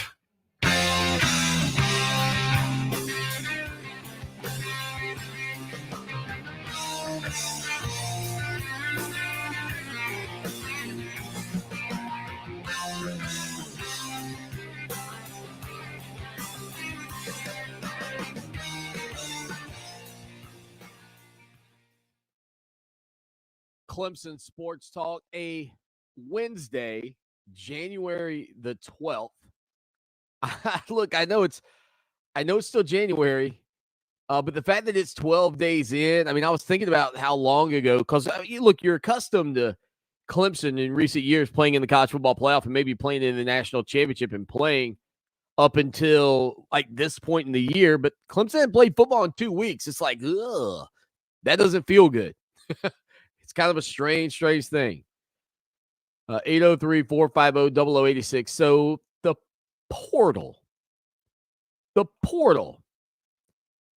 I mean, it is a new era of college football, but the portal is clearly carving out its spot in the sport. And Clemson has really yet to take advantage of the portal in any way, shape, or form. It has only been used, it's more of a toilet, one way. It only goes one way. If it comes the other way, you just need to plunge it, right? Well, Alabama, and I think I brought this up yesterday, Alabama had 7 players enter the NCAA's transfer portal after the loss on Monday night, including reserve tight end Jaleel Billingsley. Georgia's had 2 players enter the portal as well. So, again, a laundry list of players. By the way, one, the great-grandson of former Alabama coach Paul Bear Bryant, Paul Tyson, reserve quarterback, also now in the portal. But more and more guys are making this decision, whether it's based off of NIL, whether it's based off of playing time, who knows? But, man, when TCU's 2-time all Big 12 defensive end, Ocham Mathis, entered the college football portal today, I thought, holy moly. I mean, for me, and he tweeted out, thank you, Frog family. And I know that he's appreciative of this, but, at some point, these players, I think they want to go win. They want to have a chance to have that confetti fall on top of them. Mathis is from the state of Texas anyway, so he's already in his home state. Who knows where this kid ends up? But the reality of the whole thing comes back to, we don't have a consequence for players who just want to leave. And I think at some point it's going to change, guys. I think it has to change, because I don't think this is a sustainable model for coaches in these universities. And eventually the thing has to go more towards what Dabo Swinney has suggested, where, yes, you can leave, but you have to still sit that 1 year, and you gain that year back if you graduate. Like, to me, that's the logical approach to this, or giving those kids, finding a better way. Because at this point, listen, as much as I want to say, yeah, I think it's going to work, it has not felt that way at all. And it has not felt that way because over and over and over, we just see guys jumping in and making a move and going elsewhere. And it would be fine, but it takes accountability away from these young men. Now, would I be in favor of some extenuating circumstance allowing things like this to take place, i.e., say the coach that recruited you got fired? Yes. But what if it's a scenario like what's happened at TCU, where Gary Patterson stepped down after 21 seasons? There's conversations that he may be headed to Texas. I heard that recently. I don't know if there's a follow-up on that front. I really haven't looked into it, but just the whole idea that the free movement of players is going to continue like it is, I don't think this is a sustainable model. I don't think your coach should be able to leave like Lincoln Riley did. and go to Southern Cal and then have players join him. I think that stacking, what I would call stacking rosters, should not be allowed. I don't think that if a coach decides to step down because he thinks it's best for the program, that the free transfers should be allowed. Like if you want to if we're going to keep it free and open, like if you just say, Swanny, you're a moron, we're keeping it free and open, then if players want to leave and go to where their coach goes, they should have to sit a year. If they want to follow, if Lincoln Riley wanted to take the entire Oklahoma roster to Southern Cal, every player should have to sit a year. I'd be fine with that, I think. I could deal with that. Now, if a coach steps down like Gary Patterson and players wanted to transfer and you wanted to put a year sitting on it for leaving, I'd be fine with that too, because that coach has an opportunity to talk to those kids about why you should stay at TCU or wherever. If a coach is fired, I have no problem if the players got to move, freely move. I mean, that for one makes it a little bit more difficult to fire coaches for fear of a mass exodus. Thus, coaching security for those coaches that get 2 or 3 years at a school, I think is higher. You say, well, are we going to fire him or what? You go, well, I don't know. We can't stand to lose some of the guys he's got. He's trying to build this program. Like, I think there are ideas out there that could certainly make this better. But when there is no accountability, 18-year-olds are going to do things that are completely absurd and off the wall. You add a little accountability. That's like, remember the Flintstones back in the day? Fred would be debating what to do, and he's got like a devil on one side of his shoulder and an angel on the other. That's that angel or saying, that might not be a good idea. And that's the thing we don't have right now. Now it's just, it doesn't matter what you choose. There's no real consequence. And we have to figure out how to get it in place, or we're going to continue to just see this game that you and I both love. And I don't want to be the get off my lawn kids guy, but I feel like we're going to continue to see it unravel to a degree because of this movement that we have from the roster standpoint and how difficult that is to manage. iHeartRadio Earth knows small changes make a big difference for the environment. Did you know that keeping your tires even a single PSI lower than recommended means worse mileage and more trips to the pump? So do the environment and your wallet a favor and always check the tire pressure. Brought to you by iHeartRadio Earth and the National Environmental Education Foundation. To find more tips on smarter, sustainable living or to take action in your own community, go to iHeartRadio.com/Earth. Is sleep apnea impacting your ability to focus? Do you or someone you know with sleep apnea have difficulty with memory, attention, and concentration? It happens to more of us than you think. If you know someone age 18 to 65, Bogan Sleep Consultants has a clinical trial and they want to help you. They are in the local area next to Prisma Health Baptist Hospital. If you have difficulty or know someone who does, call them for more information now. The number is 803-251-3093. The phone consultation is free and they will see if you qualify for their clinical trial. Life is too short to struggle with the side effects of sleep apnea. Visit bogansleep.com today. You may be able to participate in a 10-week clinical trial if you qualify.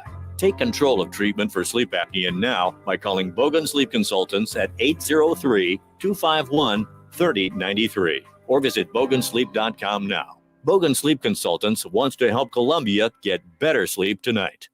Now, your chance to win $1,000. Just enter this nationwide keyword on our website. Family. That's family. Enter it now.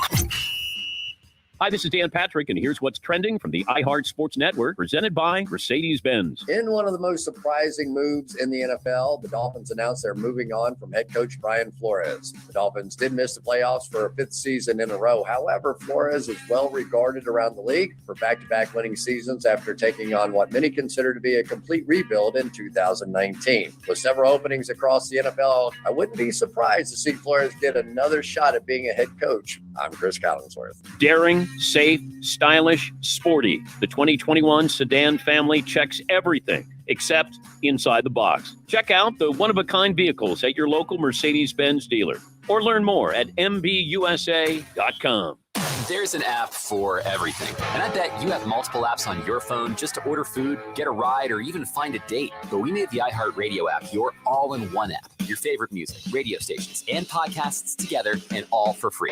Listen to your favorite radio station anywhere you want, plus all your favorite music and just about every podcast in the world, all in one place with one touch. Download the free iHeartRadio app today. iHeartRadio.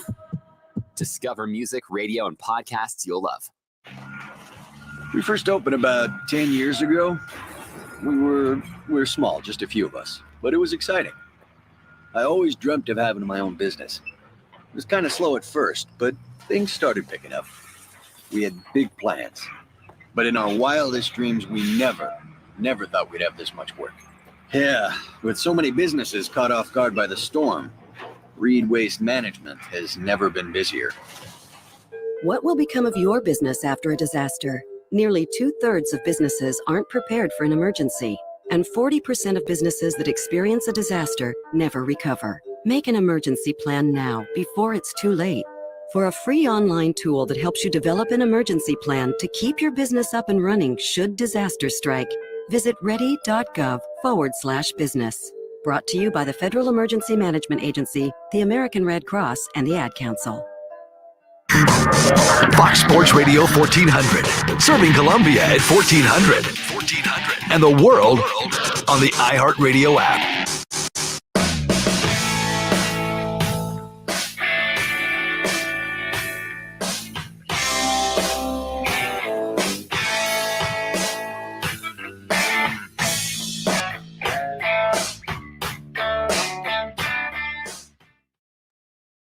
Swan, Clemson Sports Talk, a Wednesday. The Tigers tonight taking on Notre Dame on the hardwood. So I was talking about the free flow and movement of players, and that's going to probably be a topic this offseason as we continue to see the portal open up and guys portaling around the country. I mean, it is. I mean, I would probably make the argument it's one of the single biggest changes that we've seen in college football. I would maybe make the argument that it's bigger than the NIL. Like, I don't think the NIL has such a huge impact on college football.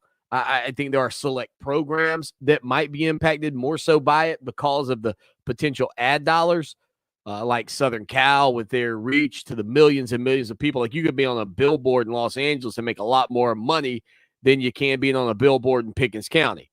However, that's also a very crowded space to get your face up there, and it costs a lot to put it up. So how much can the player actually make? I mean, it's kind of a 6 1/2 dozen the other deal. Plus, out in Los Angeles, you're not the big fish. LeBron is. In Clemson and Pickens County, you're the big fish. And so the other side of this, again, is the coaching thing. And I know some of you are probably listening to me talk about Lincoln Riley. And I do want to say that one of the other recommendations or referendums or changes or whatever that I would want to see in college football is also a coaching move where a coach leaves a program while under contract, not be allowed to coach his first year either. Sort of the same consequence. Like, I would be fine with that. And if his assistants have to coach for a year, that's just the way it would have to be. But I think that part of the reason that some of these issues came to the forefront were because coaches made as much as they make, but the coaches also had no consequence if they just left. And people wanted to see some equality on that front. And I get that, but I think we put the equality on the wrong side of the formula. It's like when you put the emphasis on the wrong syllable. You follow me? If you put the emphasis on the wrong syllable, people don't know what you're talking about. And I think what we should have done is probably, and the thing is, like, these are things that could have been experimental features just to see. You know, if a coach leaves the program under contract, he's not fired, but he goes and takes a new job, then he has to sit out the first year. He can do practices, he can do all that, but on game, and I wouldn't even care if on game day he's in the booth, but he's not on the field. Like, that to me would be fine.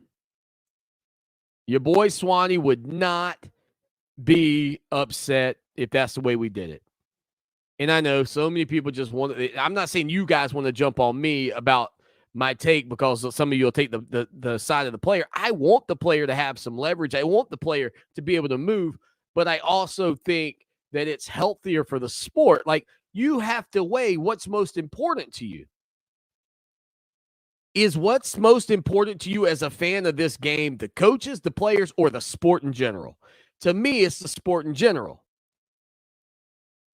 Like, you don't, and this has always kind of been my thing with sports, because some people will come at you with, well, they don't get enough. Like, that was the thing. They don't get enough. And then I would go through the list of things for several years. I went through the entire list of what any kid who plays college football could get in addition to their free education, in addition to all the swag, in addition to all the gear, in addition to all of the help that they get with their academics, in addition to all the free food, in addition to the fact that if they are really, truly from just hard situations, which are not even imaginable for a guy like me, but who respects the people that are in that type of struggle and what it takes to get out of that. Like, I can't fathom it, right? But there were also other scholarships you could get every year that didn't even have to be paid back. That was like $6,000 a year, in addition to cost of attendance. Like, you could play football. I think it was, I don't have the numbers in front of me. 5, 6, 7 years ago, whenever it was, you could play football at Clemson absolutely free. You got like $3,800 in a cost of attendance. You got all the food and all the money and all that other stuff, all the food, all the other perks I mentioned a few minutes ago. And then on top of that, you could get like a hardship scholarship that did not have to, it was a grant, like a Pell Grant, or I forget what the name of the grant was, but you could get that grant for like $6,600 and didn't have to pay it back. Listen, if your boy Swanny had been allowed to live off of $10,000 a year at college with food free, with every perk and clothes and all that comes along with, man, I would have been sitting pretty. I was already sitting pretty. In 1995, my dad, I don't know, Dad, I hope this doesn't bother you if I bring this up, but in 1995, my dad gave me $300 a month. That's what I got for college to spend, $300 a month. Now, some of you are going, holy smokes, Swanny, that's a lot of money. And some of you maybe got more than that. You're going, holy smokes, Swanny, how'd you survive? Beans and rice, rice and beans, Dave Ramsey. No, but the point is, if you take that money that those players got and we just ballpark that bad boy at $10,000 at Clemson University and we divide that by 12, folks, that's $833 a month already. And that, and everything else is just gravy on top. Swag, the TVs you get and the Xboxes and stuff you get from bowl events. And I mean, there was plenty going around. The problem was none of it was talked about. It was treated as if players got nothing. And that's the problem. They got a lot. And if you talk to a lot of them, they would tell you, man, I didn't need anything. And the crazy rules in the NCAA that should have been fixed are things like the fact that if I had gone out to lunch with, Tom Weidman when he was at Clemson, and Tom patted his pocket and went, man, dude, I left my wallet, I couldn't technically buy him his sandwich. Now, those are the absurd things that happen. But we changed it, and it just doesn't seem to me like we've changed it to make it better. We've opened this can of Pandora's box. That's what's happened here. It is Pandora's box. We got to figure out how to tighten it up a little bit.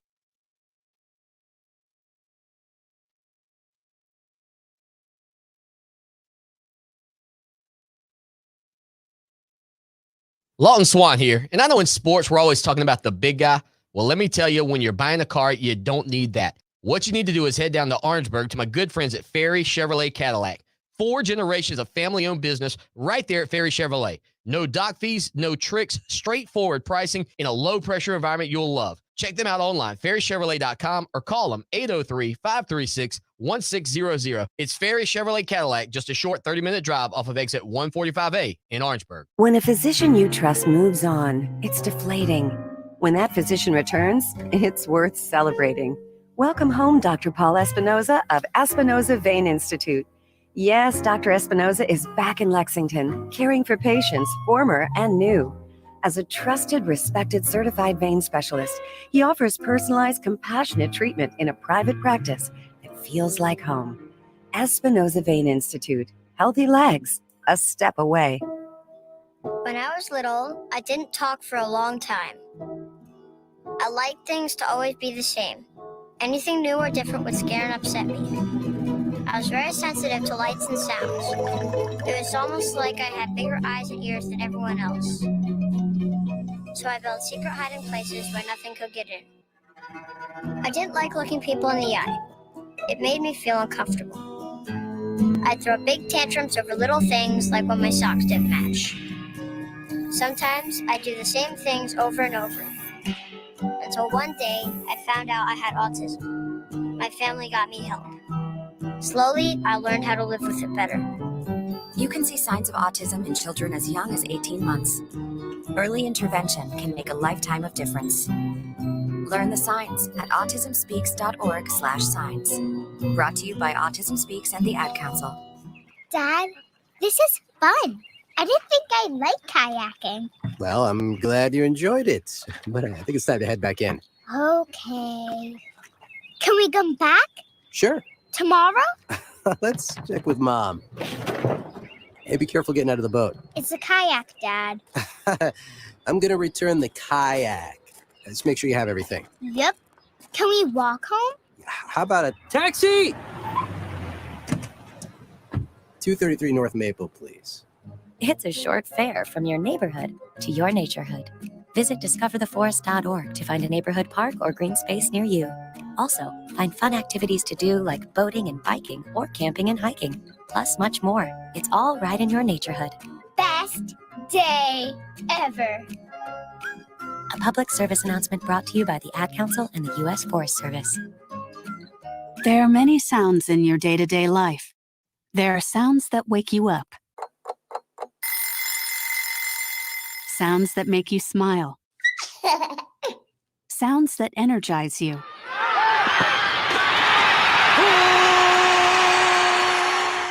And sounds that help you relax. But there are some sounds that can alert you to danger and can help save lives. Wireless emergency alerts, now on many mobile devices, use a unique sound and vibration to bring you information about severe weather events, Amber Alerts, or other emergencies in your area. With critical information from local sources you know and trust, you can be in the know, wherever you are. For more information, visit ready.gov/alerts. Brought to you by FEMA and the Ad Council. Fox Sports Radio 1400. Online at foxsportsradio1400.com. On your phone with the iHeartRadio app and on hundreds of devices like Alexa, Google Home, Xbox, and Sonos. An iHeartRadio station.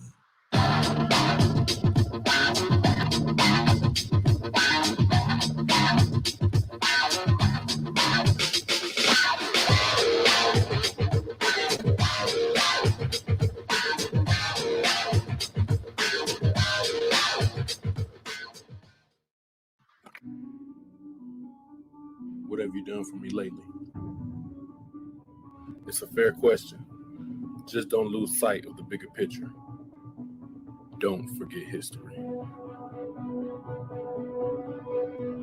Lucky for us at Clemson, the answers to the questions, what have you done for me lately, and what have you done always, are the same.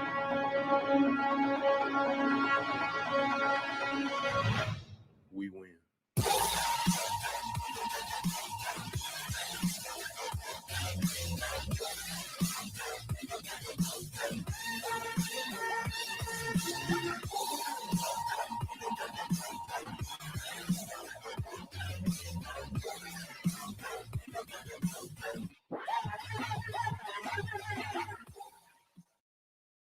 final segment on a Wednesday, again on a regional sports network. It'll be your Clemson Tigers taking on Notre Dame. Clemson looking for their third consecutive road win for the first time in 25 years. It just is so ridiculous. 25 years. I mean, it's almost like how long Georgia had to wait to win a national championship. Football, 42.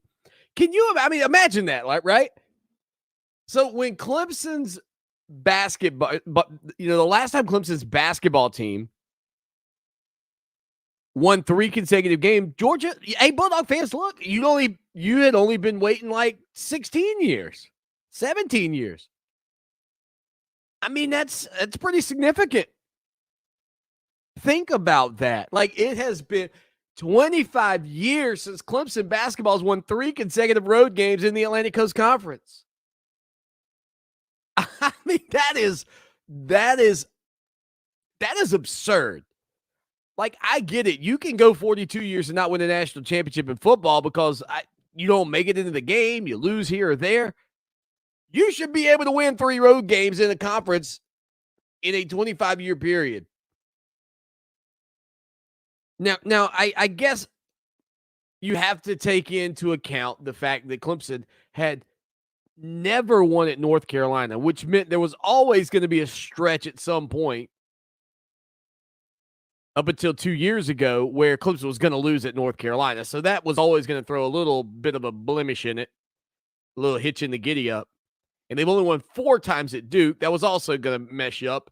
And there was a time where you played those teams 4 times. But again, we're only focusing on the road games. 25 years. I mean, if they pull it off, I want to hear Tim Beret and Don Munson call it as if the Tigers have just broken UCLA's 88-game winning streak. As a matter of fact, if we may, which seems more difficult to do? To win 88 consecutive games or to not win 3 consecutive road games in a quarter of a century? Like, to me, to not be able to win 3 consecutive road games in conference in 25 years seems like a tougher record to break. Listen, if Clemson's leading late in that game, Brad Brownell, get the champagne ready for the guys that are of age. Break out the glasses. What do you call the little the snow goggles or whatever you call them? Because this is something to celebrate. I mean, what are you doing? These guys need hats. Clemson, 3 straight ACC road victories. We need to put them on. 25 years. I mean, you laugh to keep from crying sometimes. You laugh to keep from crying. It does go to show you, though, how tough or how bad Clemson has been, or inconsistent, maybe the better word, on the road in my lifetime. And why, when they get beat, you go, well, no surprise.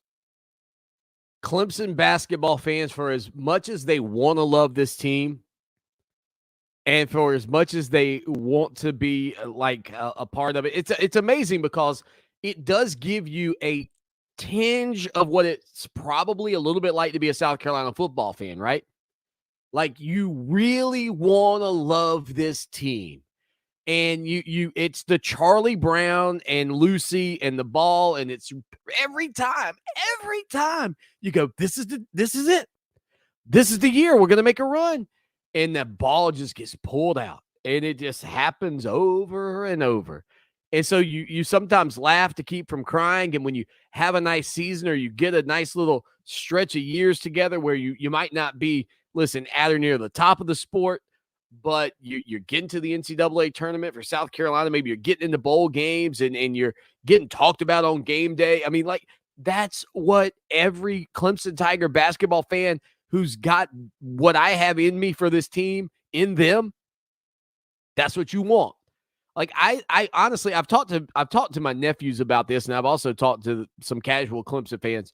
It's amazing because you almost are more pained by the bad basketball losses that you believe you should win than you are by football losses that you believe you should win, because football has had a level of success at Clemson where you go, yeah, but we've been really good.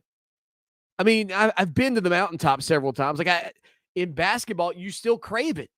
And any time something derails you, whether it's an ACC tournament, when you know, maybe that's the only way you're getting into the NCAA tournament is to win the ACC tournament, and you win your opening round game, and you're like, holy moly, just a few more wins, and then flat on your face the next ball game.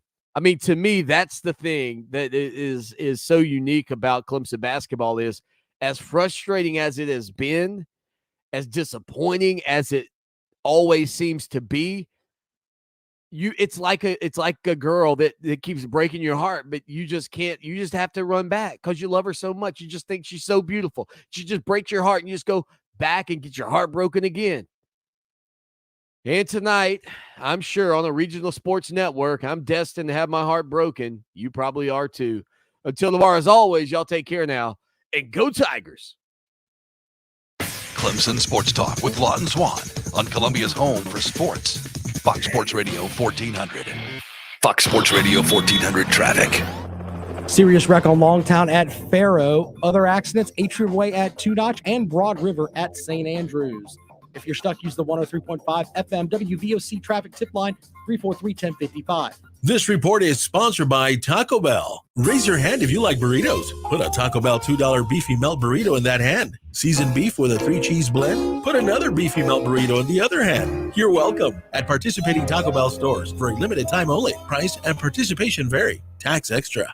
I'm starting the new year by making my home feel like new with the advanced clean of Zero Res. Take advantage of their New Year sale. Get 3 rooms of carpet clean for only $119. And when you mention this station, you'll get a hallway clean for free. Schedule online at ZeroResColumbia.com.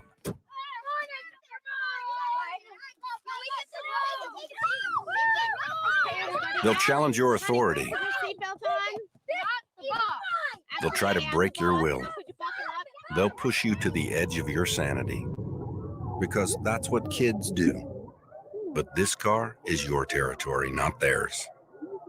Defend it. Who makes the payments? Who cleans it? Who drives it? You do. That's who. And in here, your word is law. So when you say you won't move until everyone's buckled up, you won't budge an inch. Until you hear that click. Never give up until they buckle up. A message from the National Highway Traffic Safety Administration and the Ad Council. For more information, visit safercar.gov/kidsbuckleup. You don't usually get a stock tip from a 16-year-old, but I'm here to tell you about a different kind of stock. It's called Better Futures, a stock for social change that's not about making money. Instead, you invest to help students like me go to college. This is beyond a simple donation. It's the opportunity for America to invest in its kids and take an active stake in the future of the country. The return on your investment isn't money.